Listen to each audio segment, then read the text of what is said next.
Hi, I'm Nathan, and you're listening to the Queer Conscious Podcast.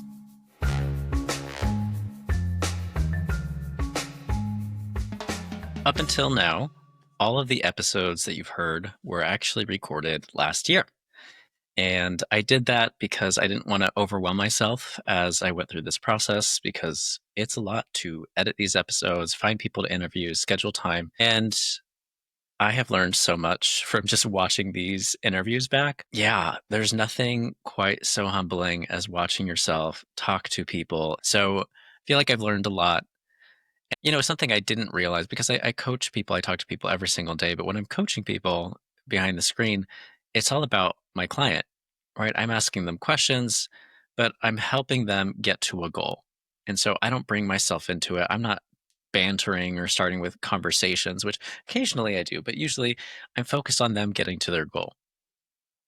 So when you're interviewing, it's a lot different. I'm entertaining an audience. I'm having to get information, walk them through a story or, a guide or something to educate the audience and entertain them in a certain way. I'm also bringing my own story into it, which is new for me. Anyways, it's been a learning process, but I think my interviews going forward are going to be a lot better. Same content. I feel like I just sort of mastered my craft a bit more. And I'm always learning. But the thing is, I would have never have learned to conduct better interviews without having done the interviews in the first place. I can read all about conducting an interview, but it's not till I sit and do it and then hear it back and then listen to the grueling pain of my voice saying, "Oh, that's so beautiful. I love that," over and over again. And just, anyways, the point of this is, if we want to get better at something, we have to give ourselves permission to go out and do it. And for queer people, we go through something called Second Adolescence. At least many of us do. And if you haven't, I encourage you to try it, which is a second opportunity to experience the mistakes and the messiness that straight teenagers do in high school and college. Because oftentimes queer people are in the closet, they're hidden, they're performing, they're just trying to get through the day without anyone clocking them as a queer person in the first place. So we miss out on a lot of crucial developmental steps in our growth and becoming authentic human beings. And I think that's why, as a community, there's sort of this haunting echo saying you are behind. But I want to assure you, you are not behind.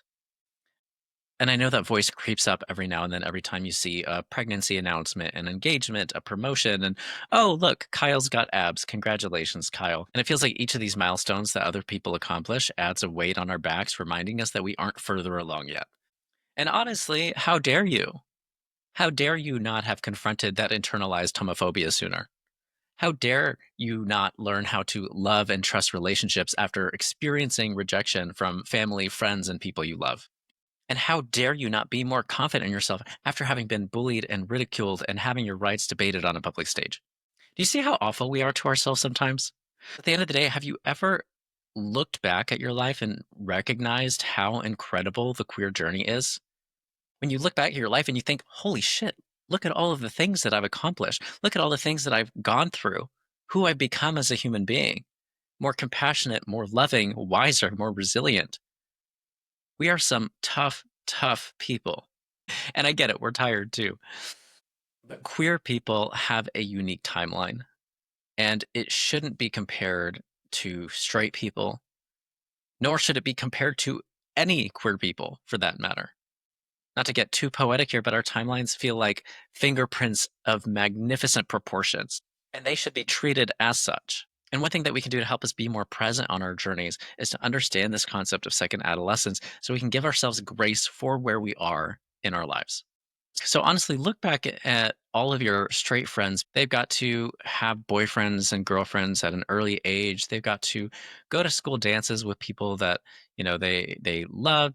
They got to discover who they are, but they got to do that at such an early age.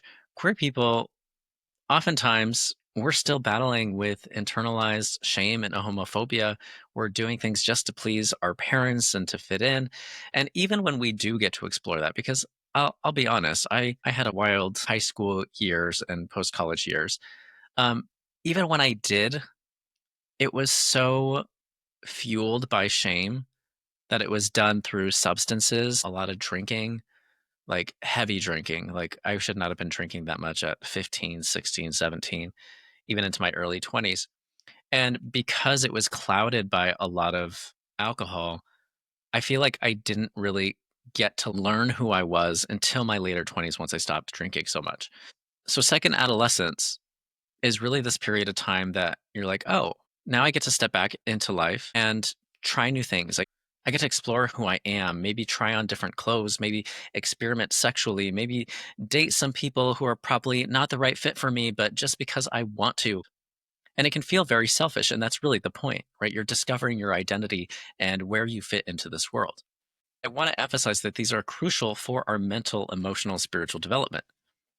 So there's this concept that's been studied and largely contested called spiral dynamics, originally founded by Claire Graves, but Don Beck, Christopher Cowan, and Ken Wilber have taken different aspects of his research and created some general timelines that humans go through on a mass scale. The only challenge with this is that the population that Claire Graves researched wasn't very diverse, so you can't really apply this to a broad set of people, and some of it can be a little generalized. However, there is also a piece of evolutionary psychology that speaks to this journey that people go on. And so to start, you're a baby and you're crying and you're screaming it because it's all about me. I'm just trying to survive. I don't know what I'm doing in this world. So you're operating off basic instinct. Then you learn a little bit because your parents taught you things. And then it's all about the we and it's all about the family system. Eventually, you grow into an adolescent, a teenager, and you start wanting to discover who you are. So you try on the belly button rings and you put colored gel in your hair and you start listening to punk rock music, even though it's just Avril Lavigne. But it's all about the me and the I. It's being selfish, and it's supposed to be. You're discovering who you are. And then you start to realize that your actions have consequences. So maybe it's not a good idea to be totally selfish, and maybe I should give a shit about other people. So you sort of swing back to the we. And this could be anything from rediscovering a spirituality, religion, maybe you're getting a corporate job or you get your shit together in finances, but there's a lot of structure that you start craving. And then you start living in that structure. And eventually you start to get bored and maybe have a midlife crisis. And maybe you want to branch out and start your own business, have an eat, pray, love trip down to Italy. Maybe you want to have some sexual exploration, but it goes back to the I again. We go into cycles of this I to we. The challenge is queer people, while they might explore a little bit, it's not always as authentic, and so they sort of skip that adolescent phase. So they'll go from obeying their family and believing everything that they want to believe to now going to a different rule book. Maybe the rule book is in their wellness routine. Maybe it's their corporate job that they love. Maybe it's the political affiliation they belong to. But they get right back into this deep, deep structure and they sort of layer on these rules and this restriction onto them. And then they never really know who they are. So that's bound to come out later. And I've had, clients come to me, in their 50s and 60s wondering like, who the hell am I? I got married at a young age. I have been with this person all my life, but I actually don't know who I am. So sometimes couples come in together and they're like, we want to open our relationship. They want to explore who we are together. And I think that's really important to give yourself that opportunity. Some partners don't want to do it. So they end up having to leave a relationship so that they can discover who they are and build a more authentic relationship. And there are so many reasons why we don't give ourselves permission to explore this. I remember when I was a teenager and in my 20s, I was terrified of getting an STI. And you think about the historical nature of STIs and this fear of AIDS and HIV, there's a huge stigma, not just around the STIs, but around gay sex in general. I remember in my catechism class and my Lutheran seventh grade class, the teacher actually said, oh, we don't have to worry about gay people because God punishes them. That's why AIDS exists, to punish the gays for being homosexual.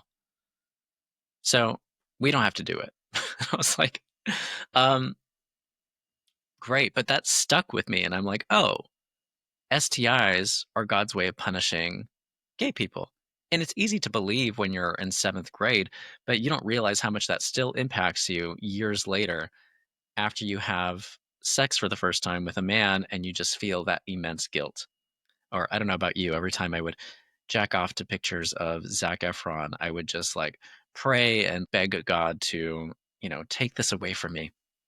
So there's the general fear of STIs, plus the trauma of the AIDS crisis, and then the religious undertones of that. And even if you didn't grow up religious, right, you have these scripts from politicians and cultural leaders who abide by religion, and then they hand down those scripts to their children and their friends, and we create a society based on that. And those scripts often say that queer people are wrong, they're abominations, they're sinful, and that gets embedded into our nervous system, right? Our body is sort of scared to explore that.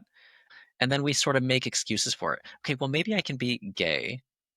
Maybe it's okay that I have a partner, but it has to be super vanilla, right? We can only do missionary position.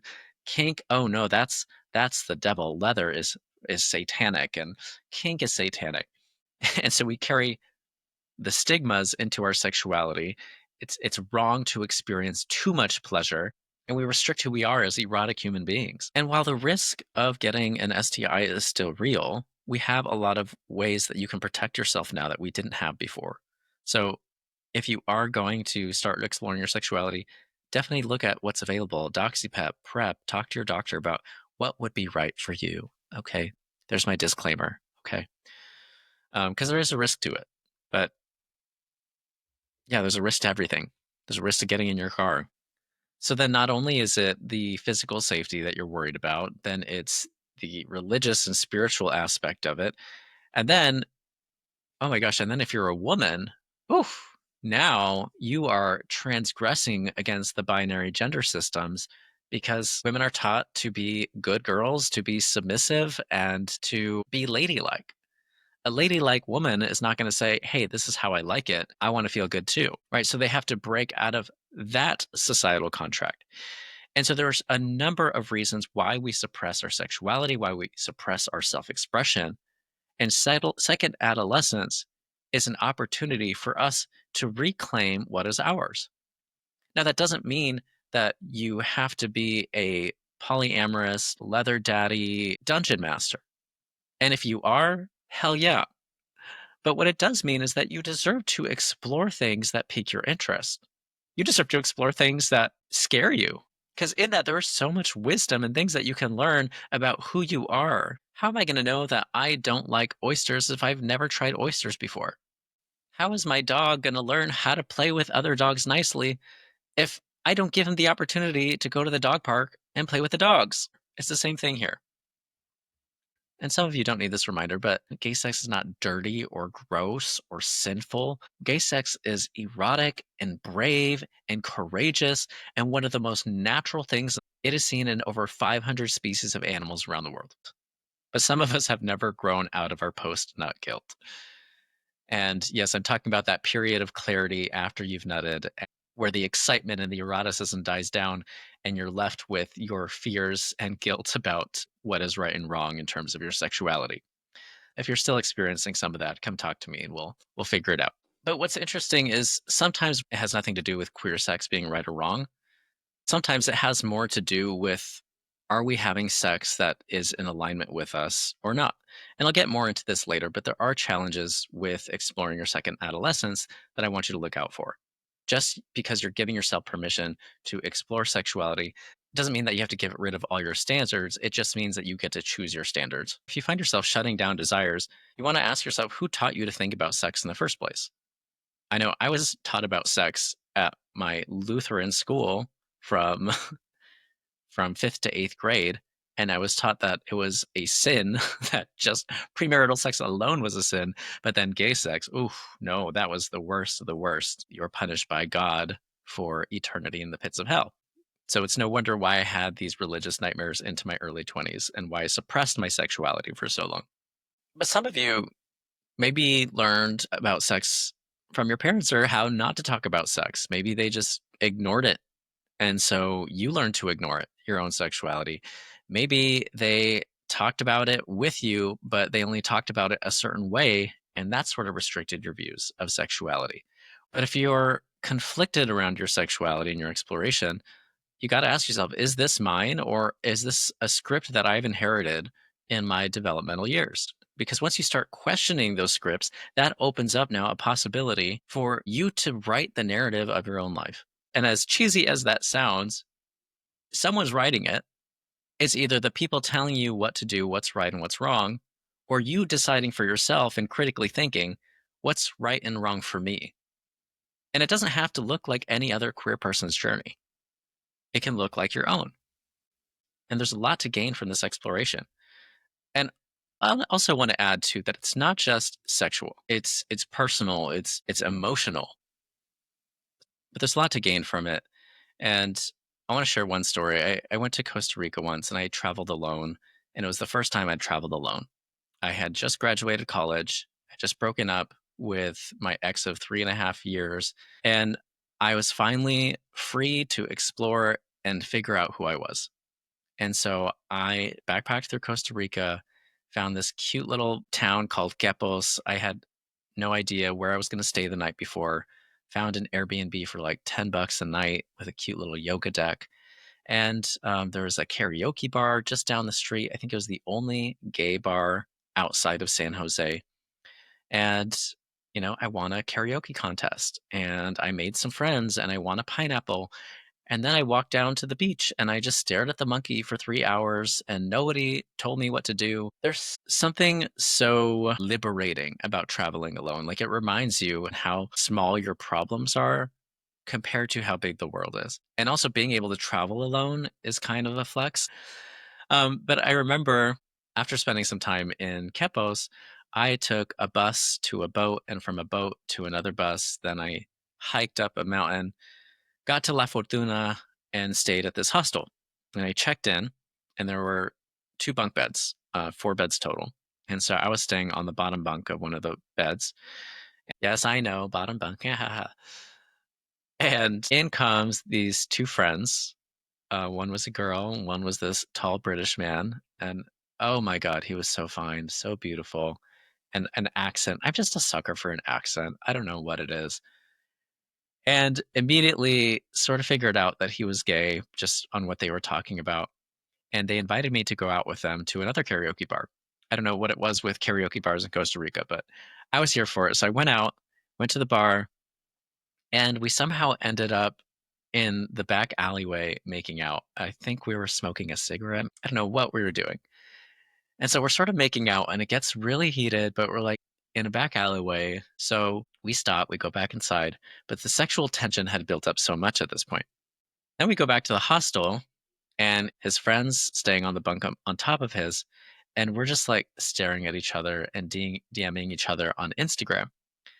And then he tells me, "Hey, you should get over here." And I was like, "No, we can't do that. Your friend's there and she's gonna hear us. That's crazy." He's like, "We don't have to do anything. We'll just come over here." And I was like, "Okay." She had her headphones in, so, and was sleeping. I think she probably heard everything. I have no idea. But I go over there and we proceed to start making out and hooking up. And, we didn't have sex or anything, but my God.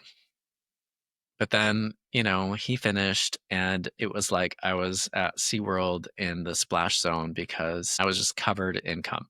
And so I ran into the bathroom and cleaned myself up because I didn't want her to see it. But there was something about that experience that was super authentic because I had just spent a week in Costa Rica by myself, connecting with myself.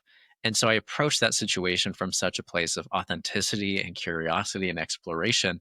And I think oftentimes when people are exploring, it's not always super authentic, right? We're doing it to cover up a feeling, to cover up some shame, to prove something to somebody.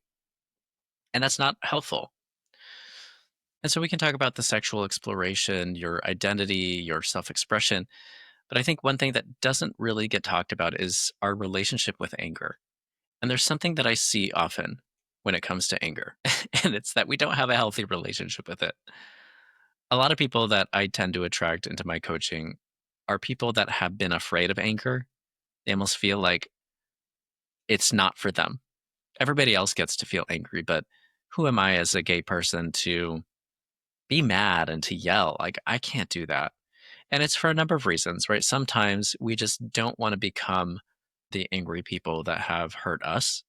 And so we sort of identify as a more compassionate, loving human being. So being angry sort of challenges the way that we view ourselves. And another part of it is feeling like we don't really deserve to feel angry. Like, I'm already told that I'm this abomination and less than. Why am I going to go and piss people off? I can't do that. And so oftentimes we create this big persona about being kind, loving human beings that we sort of gaslight ourselves into believing we're happy all the time and suppress a lot of anger. And a second adolescence is a great opportunity for you to learn how to navigate anger. Now, on the other side of this, I do coach quite a few people who are sort of stuck in anger and resentment. They've finally given themselves permission to feel angry, but they don't know how to let it go. But oftentimes, that second adolescence is setting a boundary with a loved one, maybe standing up to a parent and saying, I'm no longer willing to let you disrespect my sexuality, my partner, and what I stand for. So a lot of people do the depriving them of their presence until they get their shit together. They yell at them, they stand up to them, and they set a boundary. I remember I had to stand up to somebody that I really loved, and I had never just yelled like that before and just said, fuck you. And it felt so good. Now, remember, your actions do have consequences. So I'm not telling you that you need to go give a big fuck you, but sometimes it's necessary and it feels really fucking good. On the other side of this, though, is you can easily get attached to this idea of rebellion. You can get attached to your anger. It's intoxicating. And what I want to remind people is that as you do explore this, you have to know when to pull yourself back because you can get to a point where anger becomes very isolating. You think you're only angry at one person, but that anger seeps out. The anger is like a chip on your shoulder that you take into all of your interactions. You start becoming short with people and you start looking for reasons to be angry and upset with everybody. It's hard to dig yourself out of that hole. And if we're so focused on the rebellion and the anger and the proving to people just how wrong they are, we get trapped up on our ego and it actually steers us away from our more authentic self. I had an experience where I took a job that I didn't want because I was just trying to prove to my mom that I could get it because I wanted the recognition and the title. And at the time, I was pole dancing, and she said I was acting like a slut online. And I wanted to prove to her that I can be a slut and a professional. And so I took this title and I was miserable on it. I hated it. I didn't actually want to do that. I was trying to prove to her that I could be a slut and not ruin my career. and and I did, but to my own detriment.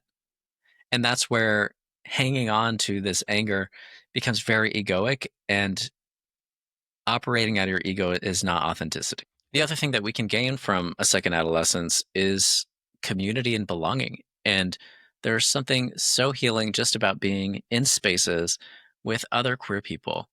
And you don't have to think twice about what you're going to say or if you're going to sound weird. I mean, maybe there's a little bit of, am I not queer enough? But usually when you find your group, you find your group and it's healing. And it's in those experiences, it's like the shell of our performance actually peels off of us. Like it reveals more and more who we truly are, who we have been all these years, but haven't given ourselves permission to be. And sometimes it takes exploring different communities. I mean, the queer community is not a monolith. There are many types of LGBTQ groups and hobbies and social circles. But once you find your place, oh, keep looking. Keep looking if you haven't found it yet. I promise you, your people are out there. And like with everything, there is a challenge to this because some of us have grown so attached to our safe spaces that we don't want to challenge ourselves anymore.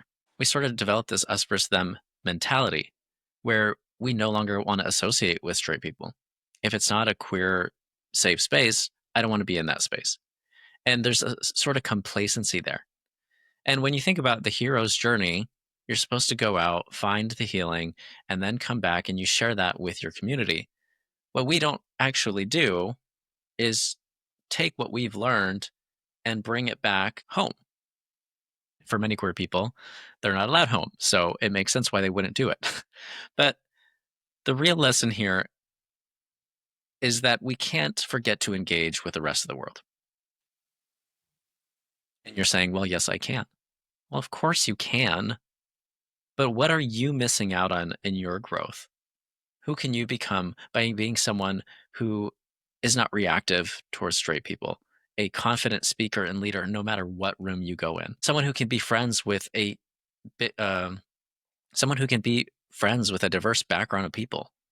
And no, I'm not saying that you need to go be friends with homophobic people, but reclaiming your place in the world. Not just I belong in safe spaces, but I belong in this world and I'm going to act like it.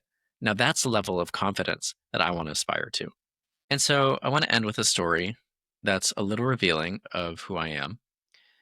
And I want to remind you all that I am human. I do have a podcast. I do have over a dozen certifications in coaching and mindfulness. I've coached hundreds and hundreds of queer people in relationships and dating. Yes, I've done that. And I've got my own shit too that I'm still going through. But I wanted to share something because I feel like everyone needs to hear this. So, a few years ago, I invited one of my best friends in the entire world to go to karaoke with me. He had no interest in going. He didn't want to go, but he's like, my boyfriend really wants to go. He's like, you should go with him. And I said, okay, I think I will. So I went. I had several drinks and I couldn't drive home. And he offered me a place to stay, which I should have said no to. I should have just Ubered home. But I said, sure. Somewhere along the night, we ended up kissing. And I woke up and I just felt horrible the next day. And so obviously we talked about it as like, are you going to tell him or am I going to tell him? He decided he should tell him first. So he told my friend what had happened. And then eventually my friend called me to ask my side of the story, which I shared. And I took full accountability. It was wrong. It was stupid. I let my desire overtake my ability for discipline. It wrecked me. Like it really did. Because I know how badly I hurt my friend. Like the two people he cared about most, like betrayed him. It was fucked up. This is one of like the most incredible people in the entire world. Like I can't tell you how wonderful this friend is. But this friend forgave me. They were so gracious with me. And years later, we still talk all the time. We're still good friends. I think that made us stronger. It took me taking accountability. And I told them, I was like, look, I am not ever gonna talk to your boyfriend ever again. I said, I'm also gonna take a look at my life because I know these behaviors. If I'm doing that with you, with my best friend, there's a lot of things I'm doing in my life where I'm not giving a fuck about people. So I had to take inventory of my life and start shifting things around. My friends saw that, and that's what helped us repair our trust again because they saw that that event inspired me to be a better person. Do I wish I hadn't gone through that? Yes. I wish I could have just learned that without doing it, but I didn't. Sometimes it's those corrective emotional experiences that turn us into better people. But there's something that he did for me that I want to share. Him forgiving me, giving me a second chance, and seeing the better person in me. Not only did that make me want to be a better person, but it reminded me that I'm allowed to make mistakes. And I think queer people forget that they're allowed to fuck up sometimes. We sort of adopt this perfectionist mindset that I have to get it right and I have to do the right thing all the time and hold myself to the standard because if I mess up, it's not just that I messed up. It's no that, oh, you're gay and you messed up. And I don't know what that is, right? For some of us, maybe it's we feel our self-worth is so low that we feel like we need to prove by overperforming. Some of us feel this pressure that we are representatives and models for the rest of the world on what gay people should be like. And so we have to put on our best behavior so that we don't get discriminated against. I'm sure there are a number of reasons why, but I know it's a common experience that we feel like we can't make mistakes. We have to get it right. And we have to hurry the fuck up because we're behind. And I wanted to share that because the gift my friend gave me in that story was that I can make a mistake and still be worthy of love.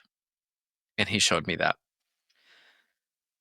And I want to, God, I love you, friend. My friend is probably going to listen to this. And I love you so, so much. Oof. Forgiveness is a powerful thing, y'all. Like, I don't think you realize how much you can change the world by forgiving people. So I invite you all to forgive someone today. There you go. That's your challenge. Okay. Where was I? I don't know. I'm getting all sappy for my friend because I love them so much. Um Oh yeah. Go be a hoe. Fuck around and find out. Go make mistakes and enjoy every step of the journey along the way. You are right on time.